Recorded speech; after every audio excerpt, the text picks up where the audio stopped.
guys? Welcome back into another video. And today, guys, we're not done talking about the Fast franchise. Today, we got a very special one for y'all. We are ranking all 10 films in the Fast and Furious franchise. Fast 9 just came out. My review came out yesterday when you're watching this, so go check it out if you have not already. See my thoughts on the newest entry of the Fast and Furious franchise. And today, we're ranking them all. It's tough because I really love this franchise. I like most, if not all, the films in the franchise. There's things I like about all of them. But it's like ranking my children. Which one is your favorite? I don't know. But let me know down below in the comments before we get into any of that. What is your favorite film in the Fast franchise? I think there's maybe 2 or 3 that everyone is going to say, but that's okay because those ones are just the best of the best. But again, let me know down below in the comments. I'd love to chat up the Fast franchise with y'all down there. But I think without further ado, I'm not going to give big reviews on these, just small things, why I like them, why I don't like them, why they are where they are. And then we'll be on our merry way. I don't want to keep you here for an hour and a half, so let's get into it. Coming in number 10 is Too Fast, Too Furious. This has it's like some of the films in the Pixar where I like it, I just like the others better. The story here is not as strong as some of the other ones, not as believable, didn't really buy it. And yes, I know all the writing in this franchise is not great. This one is more believable than some of the newer stories, but in the end, it really, again, just comes down to the fact that I just enjoyed myself more in some of the other films. Because when you come into the Fast franchise, you're looking for the big action, the big stunts, things like that. Yeah, they jumped a car onto a boat, but that was kind of it. Had some cool racing sequences, though, but it was fine. And look, I'm not saying I didn't like it. You know, I love Paul Walker, and you get Tyrese and Ludacris entered in this one, but also you don't have really the main cast. You're away from Vin Diesel and Letty and Mia and all of those core cast members. And as much as I love Brian and the new additions, I like it when they're all together. So still love it. Gave it 3.5 out of 5 stars. Not a bad movie at all. Comes at number 10 on my list. Coming to number 9 is Fast and Furious. Not the Fast and Furious, it's Fast and Furious, the 4th film in the franchise. And look, it's fine. It's a fine movie. I like the action. The opening sequence is fantastic. That's kind of as far as it goes. It doesn't have a lot of action, and the action is fine. The acting's okay. Didn't really like the storyline that they were going for here. I just wasn't the biggest fan of it, but it's fine. It's a Fast and Furious movie. It's fun. I gave this one 3.5 out of 5 stars as well. Not too bad, not too great. This is probably the one I remember the least about, but it was fun. And nonetheless, it comes at number 9 on my list. Coming in number 8 is The Fast and Furious Tokyo Drift. Y'all sleeping on Tokyo Drift. I had a lot of fun with this one. I love to see the character of Han. I love the characters played by Lucas Black and Bow Wow. Now, I know this reaches the same thing as Too Fast, Too Furious. Yes, I get that. But this one is like a black sheep in the franchise. It's not trying to pull off the same stuff that Too Fast, Too Furious is. Too Fast, Too Furious is trying to do the same thing as The Fast and the Furious and things like that. Tokyo Drift is a completely different story revolving around a different type of racing and has a different type of storyline. It's not like the main through line that we have in the other films. I think that the performances here are pretty good. I really like the story. And the drifting is awesome, and getting just the whole storyline about our main character learning how to drift and things like that is great. And I just love the character of Han. Absolutely love Han. You get a brilliant ending that ties into the rest of the franchise, and it comes back to play in Fast 9. So I really enjoy this one for what it is.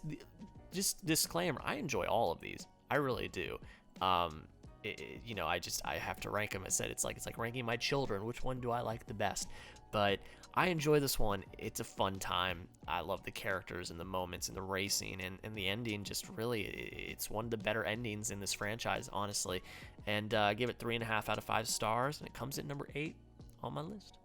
Now, as much as I love to talk about this one, and as much as I enjoyed it, Fast 9 comes in at number 7.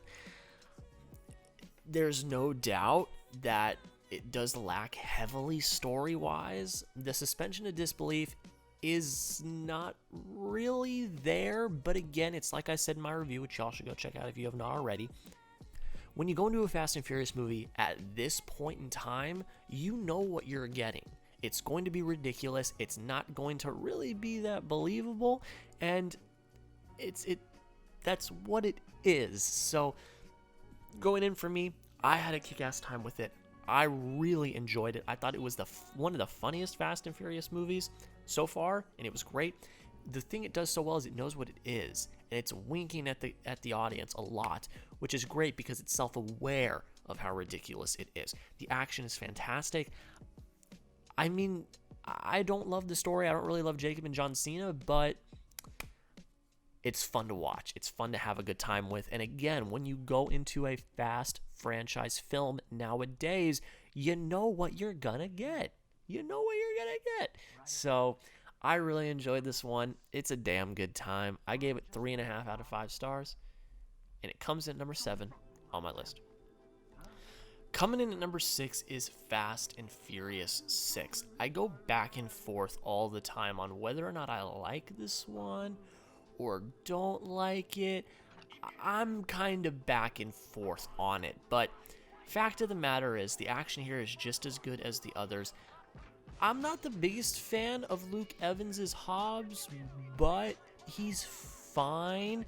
The twist with Gina Carano is okay, but in the end, we're just with the team. We're going on these missions. It's getting to the point where it's like super spy-esque, and I know people don't like that, but I really enjoy that. Another thing is we get the death of Gal Gadot's character, which is absolutely heartbreaking, and it shows that there are stakes in these films because, you know, it seems like they're superheroes. It doesn't seem like, you know, they're really ever in danger, and Gal Gadot's character biting the dust shows that there are stakes, and I like that about this film. It's absolutely fantastic, so I really enjoy it. Then we get the post-credit scene showing that this happens right before Tokyo Drift, and that all gets tied into a little bow, and I enjoyed that, and it's a good through line. I give it 4 out of 5 stars. We're getting up there, guys, and it comes at number 6 on my list. Coming at number 5 is The Fast and the Furious. The original, you gotta have it in the top 5. I mean, yeah, you got to. It's the classic. Now, I'm not the biggest fan of the acting in this film. I don't think it's that great. You could say that about most of the films. This is the one older film in the franchise that I do enjoy because a majority of it is about the street racing. That's what it's about. And you get, you know, kind of the suspense of Brian being undercover. Is he going to get caught? Are they going to find out that he is an undercover cop? And the finale, while simple, is really impactful. Especially the race between Dom and Brian. Dom's car getting trashed and Brian giving him a car to get away, which does come to pass again in Fast 9, which I really, really liked. I liked that callback a lot. But it's just fun. It's fun. It's what it was supposed to be. Great start to this franchise. I enjoyed it. I gave it 4 out of 5 stars. Comes in at number 5 on my list. Coming in at number 4, y'all ain't gonna like me for this one. The Fate of the Furious comes in at number 4. Look, I got a kick out of this one. I really, really like the action in here. I think, again, this is one of the more funny entries in the Fast franchise. And honestly, the story here is actually pretty good, if we're being honest. I love the mystery of why Dom would turn on his family on a dime. The reveal that Cypher has his kid and his ex-lover that was so well done, in my opinion. I didn't think it was a cop out. I didn't think it was cheap. It legitly surprised me, and I really, really enjoyed it. And again, you come back to the action. You're bringing all of these past characters together. You bring both Hobbses back. You bring back Luke Evans, and you have Jason Statham come back. You have one of the best sequences with Jason Statham fighting the people on the plane, getting the baby. It just, I had fun with it. And you get Tormund from Game of Thrones as well. Look, is it the best? No, but there's no doubt that it put a smile on my face. I love the action, and I love some of these moments. It's just fantastic. I gave it 4.5 out of 5 stars. Y'all might hate me for it, but I don't care. It comes in number 4 on my list. Coming in number 3 is Fast and Furious Presents Hobbs and Shaw, the first spin-off that we get in this franchise. And this one, of any of them, is the one that I would think people would be really mad about the suspension of disbelief, because there is none here. There's just not. We've got bionic men, exoskeletons, we've got motorcycles that can shape-shift and things like that. But there's no doubt it's damn fun. It's a damn fun time. You get Jason Statham and The Rock working together. It's the funniest of the Fast movies. You get, some more great themes about family and things like that. Some of the best action in any of the Fast franchise films, I would tend to believe. You get an awesome addition of Vanessa Kirby in here. I think she is fantastic as well. And it's just a fun movie. That's what this is supposed to be. That's what it was advertised as. It's just a fun, funny movie with two polar opposite characters having to work together. What can you say? It's just a good time. I really enjoyed this one. It's just such a bang-ass time. And it comes in at number 3 on my list. So we all know what the top 2 are. I think it's pretty much everyone's top 2, legitimately. So let's get into it. Coming in at number 2 is Furious 7. This one's emotional for me because I have grown in my time of watching these movies to really love Brian O'Connor and love Paul Walker. He's by far my favorite character in this franchise, and I just love the way that he carries himself, the way that he wants to do what's best for the family. And so this one is a bit of a tearjerker for me. I'm not gonna lie, but the action in here is stupendous. I love the through line with Jason Statham. I really enjoy that. Yes, is the finale a bit convoluted? Yeah. You sideline the Rock for pretty much the entire movie. Yeah, I get that. But in the end, the story just is just well done, and the stakes are there. Like Brian has got does he have a kid in this movie? I don't remember. I haven't seen these movies in a while, but you get to that damn finale. He does have a kid in this movie. You get to that damn finale, and it makes me cry every time. It's just so well done. The visual kind of metaphors that are shown there, and just everything about it is just so well done. And I want to make this point real quick before I move on to number 1, because I think the way they've handled the whole situation is really well done. In Fate of the Furious, you don't even mention Mia or Brian. You just say, nah, they're off on their own life. And then in Furious 9, you get 2 really great, kind of pieces with him, and this is spoilers if you have not seen Fast 9. He's off watching the kids and protecting the kids while they're on this mission.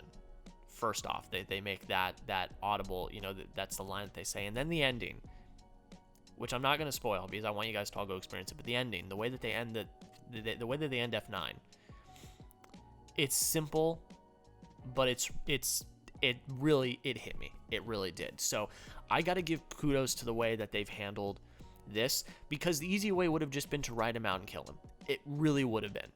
but they didn't. They want to keep his legacy alive. They want to keep him alive in this franchise, and I think the way that they're doing it is very well done. But Furious 7, first one to do that. That finale is absolutely heart-wrenching. I hate it, but they did it really well. I really enjoyed it. 4.5 out of 5 stars. It comes in number 2 on my list. But number 1 is Fast 5. I mean, it's got to be. It's not only the best Fast movie, it's one of the best action movies of all time, I would say. They pull a gosh darn huge safe on the back of 2 Dodge Chargers. It sounds ridiculous, but it's freaking awesome.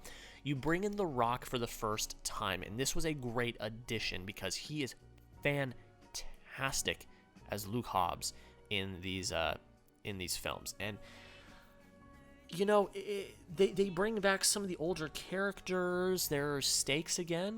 You know, one of our older characters dies, and it really feels like this is the culmination. I said it in my review of F9 because F9 really feels like an Avengers-esque event because you're bringing back everyone from all of the movies, including Tokyo Drift. Well, this was the first of that. This was the Avengers. F9 is like Avengers Infinity War, where you're bringing everyone in. Fast 5 is the Avengers, where you're bringing in the 2 storylines from Too Fast, Too Furious and from the main storyline, and you're molding them together, and I love that. And I love the planning for the safe heist, and I love all the action, and I'm going to keep saying I love because this is the best film in this franchise. The story here actually works to a point. The acting is not too bad, and it's just a fun ass time. I mean, what can you say? This is a lot of people's consensus number 1. So it's a good time. I really enjoyed it. 5 out of 5 stars is the only one I give 5 out of 5 stars, but it's the best one in the franchise. And that's my list, guys. We'll run it back for you guys real quick. 10 is Too Fast, Too Furious. 9 is Fast and Furious, which is Fast 4. 8 is Fast and Furious Tokyo Drift. 7 is F9. 6 is Fast and Furious 6. 5 is The Fast and the Furious. 4 is The Fate of the Furious. 3 is Fast and Furious Presents Hobbs and Shaw. 2 is Furious 7. And 1 is Fast 5. But guys, let me know down below in the comments, what is your favorite Fast franchise movie? It can be anyone. I will not judge you. I know sometimes the Fast fans, maybe not, but I know film Twitter, because this is not cinema, will come at you if you like one better than some of the others. But this is a safe space down in my comments. Say whatever your favorite is. We can talk about it because like I said, I enjoy all of them for what they are. Even though Too Fast, Too Furious is at the bottom, I'll still rewatch it and have a good time with it. So we can talk about those in the comments. But the last thing I'm going to push here is, guys, if you have not already, please consider subscribing. It really does mean the absolute world. I do rankings like this all the time. I do movie reviews. I do music stuff with Logic and Blu-ray content as well. If you enjoy any of that, please consider subscribing. We just hit 700 subscribers, which is absolutely fantastic. But we're making the climb to 1,000, so I really would appreciate it. But guys, that is pretty much it. Thank you all so much for watching. Have a great rest of your day, and we'll see you in the next video.